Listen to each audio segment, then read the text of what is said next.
Hello, this is Dr. Wilson with Covenant Behavior Health here in San Bernardino, California. I want to thank you for joining us today on this special episode of our podcast. Today, we're going to be talking about the COVID-19 pandemic, and I have with me two special guests. I have Shamika Arnold, who is a associate marriage and family therapist here with Covenant Behavior Health, and I have associate professional clinical counselor Yesenia, and we're going to talk a little bit about some of the things that you can do right now, and then we'll address some of the issues that are facing our society when we talk about those mental health crises, anxiety, depression, and things of those natures. So let me start by introducing Shamika. Tell us a little bit about you. Hello. Like Dr. Wilson said, I'm an associate marriage family therapist. Receiving training from Dr. Wilson. I have been doing therapy for 10 plus years. I'm a mother of three, and right now my youngest is me and my youngest. They're at home right now, and yeah.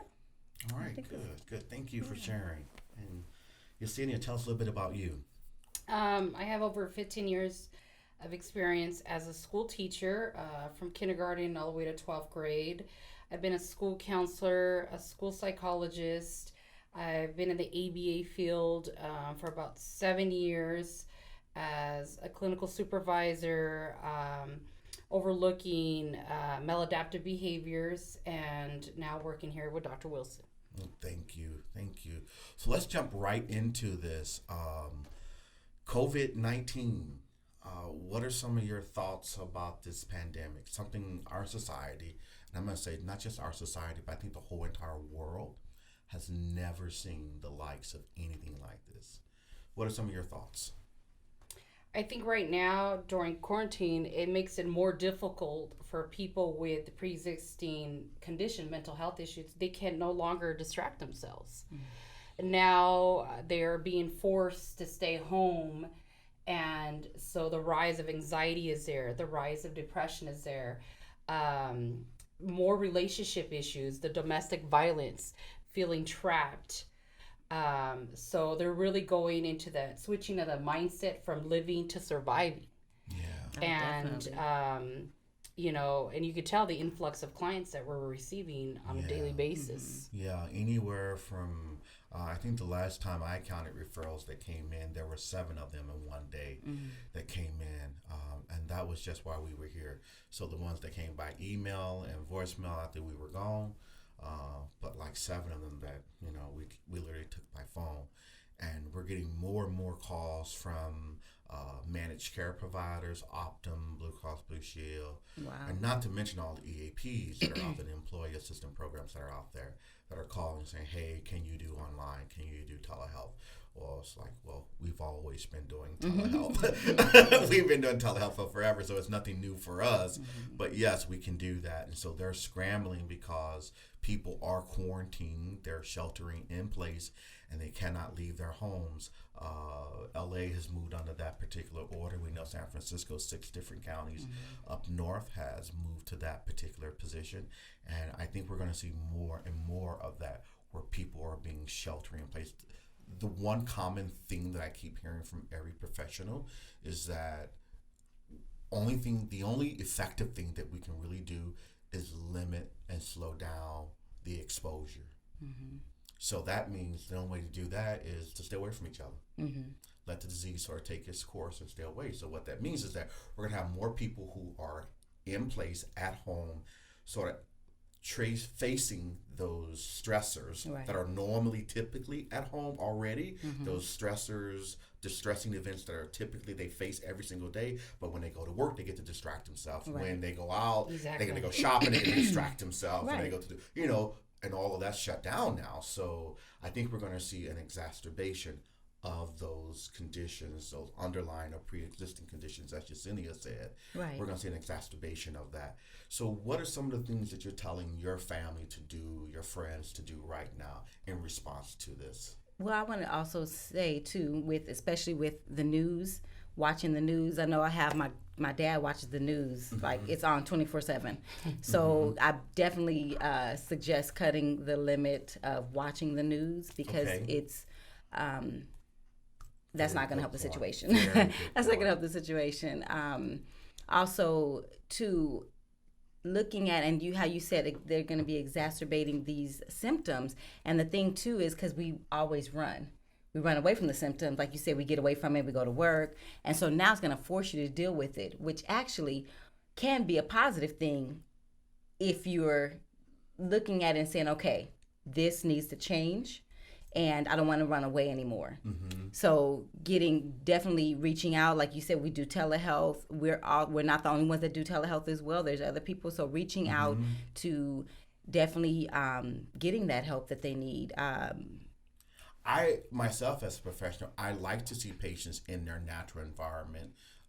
When people want to take off for disability, I'm a short-term supporter of that ideal, not a long-term supporter, because short-term, let me give you some skills real quick, but it's important that you go back to that distressing environment and you learn those healthy coping skills. Right. You can't run from that. Exactly. Forever. You can run a little bit, but you can't run forever from that. Right. So this is a good time, I think, for providers like ourselves to be able to help patients recover, do better, teaching them applicable coping skills to help them in everyday life. Right. So Yesenia, what about you? What are some of the things? Turn off the news. Let me, before I go to Yesenia, turn off the news is a good idea.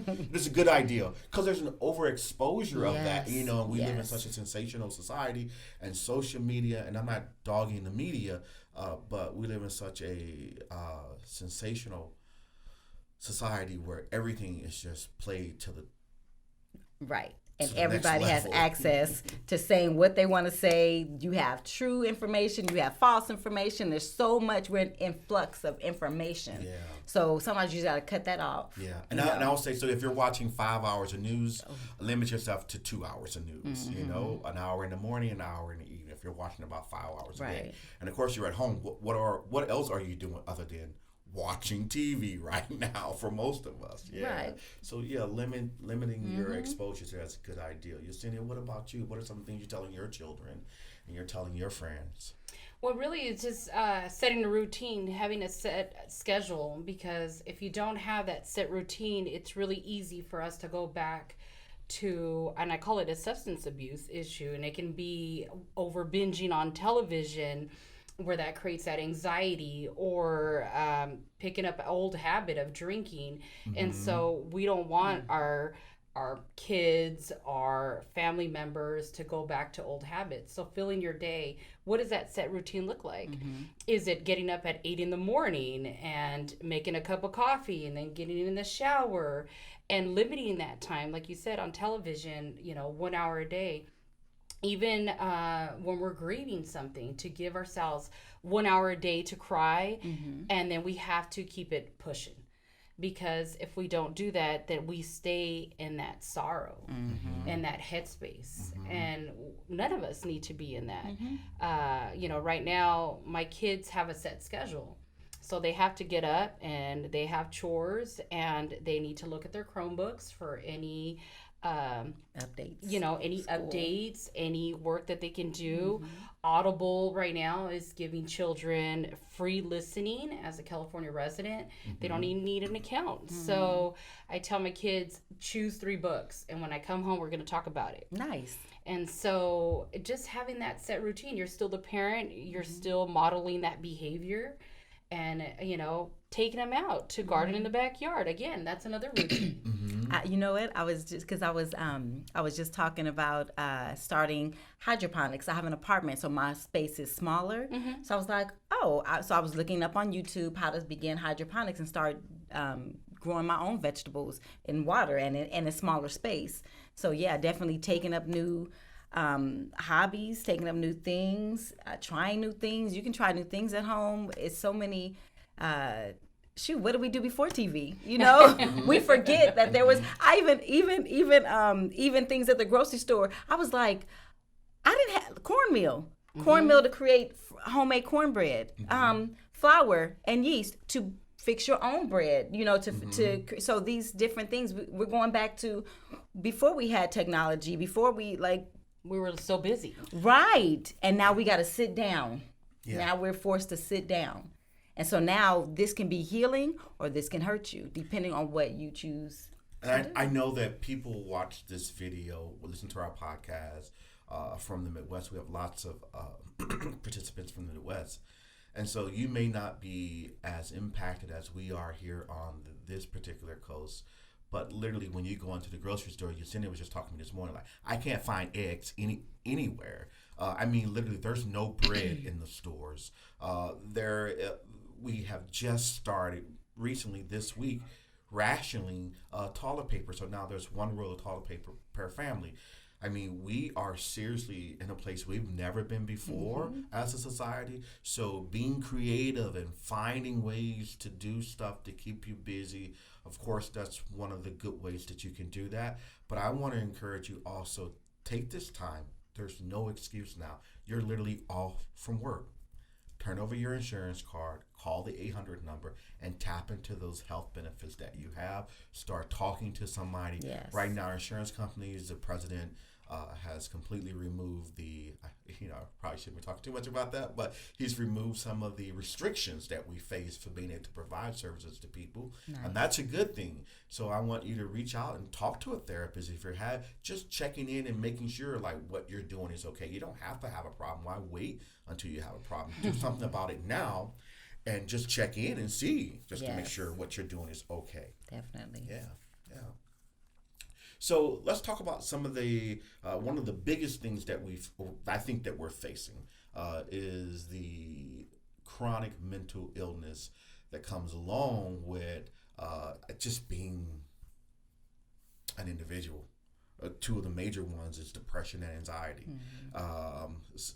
Some depression is normal, some anxiety is normal, but it's when that depression or the anxiety stays at high levels for extended periods of times that it begins to interrupt our normal daily living activities. And then that's when we determine, okay, this is a problem that rises to a mental health issue.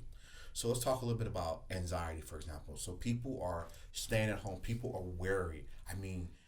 I don't know how many calls I got but this week from leaders throughout our area asking me, am I okay, for one thing, and then just sort of sharing with me some of the things that they're facing. People who are over large numbers of people are calling and saying, what do we do? I'm trying to assure people that everything is fine. But I'm doing my own. I'm having problems right now, trying to assure everybody that things, and they wanted to know, are things really fine? They're like, are things really fine?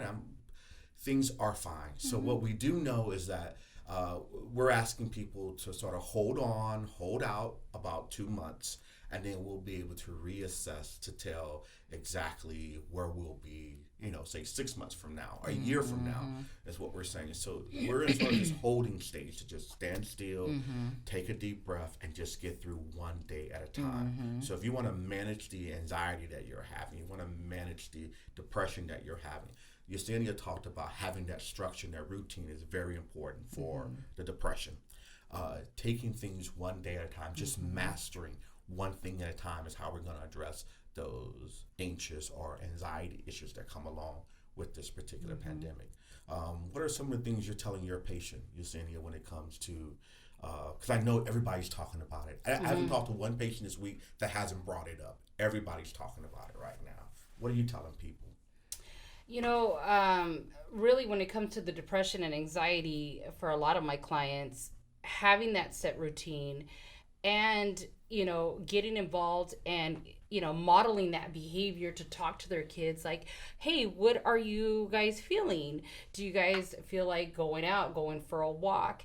And a lot of the times kids don't even understand there's really anything going on. And so we need to remain calm, but also having the tools in our toolbox as adults to say, hey, I am feeling a little depressed and anxious, that I am willing to talk to a health professional or reach out, and where they can come in and really dump out what they really feel. But, at home, they can have the game face on for their children because the kids are not understanding anyway. And as a mom myself, I tell my kids, okay, this is your set routine and let's go for a walk. And, they don't tell me, Mom, we're on lockdown. And I'm just going, around the block, to be honest with you. And it's really life as usual, but more togetherness and really changing your mindset that it's not a doomsday. Yeah. And really changing that perspective. Right. And so, when you have control of that perspective, then, it's what you put out into the world. Yeah. And I don't think we're ever going to, I talked to one patient this week, he's a veteran, and he was saying that he wanted to know about like getting back to normal. And one of the things I said, well, we really don't want to go back to normal. Like when we have problems like this, we have issues like this, we really should be looking like, what can we learn from this so we can be a better version of who we are as a society, as an individual, when we recover from this? Because I do believe we will recover. Absolutely. But we shouldn't certainly go back to the way things were. Right. So it's okay to, what you're talking about is that paradigm shift in the way that you look at this situation, that that perspective. Yes, this is horrible. Let's not minimize it. People are dying every day. It is terrible. So that's a fact. And in the same breath, not everybody is dying. In the same breath, people are recovering. They are doing better. We are going to have to do things differently for a little bit. And we will learn from this particular pandemic and be better off Right. at the end of this than we were at the start of it. We really will. I feel like, I agree. And it's your mindset. And it's that knowing that things can and will get better. And that's, again, if we have to choose that too. We have to choose, again, going back to choose to doing something different outside of the norm, outside of what we were used to doing that kept us, functioning, barely functioning, Yeah. Yeah. And I think what teaches us in a crisis is that we have to pull ourselves up. And those ropes that we learn during that crisis, is the same ropes when another crisis occurs. Resiliency. We're going to pull ourselves up. Absolutely. Right. And really thinking about, the biggest thing in my lifetime it was a recession in 2008. I lost my job, I lost my house, I lost my vehicle, but I really went back to my roots of being in poverty and starting that garden and really more family time, because I didn't have those funds to take my kids out to the movies. And so that shifted and my mindset shift, not poor pitiful me, Right. because I was staying at home raising my kids and really learning how to cook for the first time, to be honest. And so it was a real different shift, and now we're in a whole different shift. And so am I feeling as shaky as I was in 2008? Absolutely not, because I already gone through a crisis. Yeah. And so we all have to kind of go through a crisis to pull ourselves back up. Right. Yeah. It's what builds resiliency. Resiliency is the ability to endure or experience a distressful event and to be stronger because of that. That's why I say you can't allow something of this particular nature or anything in life, any test, trial, or tribulation, whatever you want to call it, you cannot allow it to just happen to you. Because if you allow it to happen to you, there's little to no change because of that. Right. But when you when something like that does happen to you, you have to determine, what are you going to do with it? Exactly. Are you going to become stronger because of it? Right. Are you going to become more resilient because? Are you going to learn from those Right. mistakes and apply new skills and do things differently, as you talked about? Because there is how we strengthen and we build and we develop that resiliency, which keeps us going. It's like, 2008. Yeah, and so guess what? You've been through it before. Like, look, we'll survive. We'll survive. Somebody asked me, so what are you doing? I go, what do you mean, what am I doing? As long as you got bread and water, and you ain't got no bread, but you got some flour, make some homemade bread. Right. Come on, what were you doing before we had, Right. all of these amenities just at our hands? Right. We go back to gardening. Go back. I told somebody the other day, there's plenty of weeds in the backyard. Make you a post salad. So, you got to be resourceful right now. You got to be resourceful. So I want to thank you guys for taking the time and speaking with me a little bit.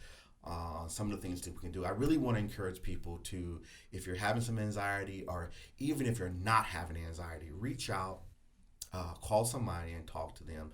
Like I said, you can reach most of you who are employed, most companies offer an EAP program, an employee assistance program. It is completely free. It is completely confidential. Your employer doesn't even have to know that you're talking to somebody or what you're talking about. It's just a benefit for being an employee, and it is not health benefits.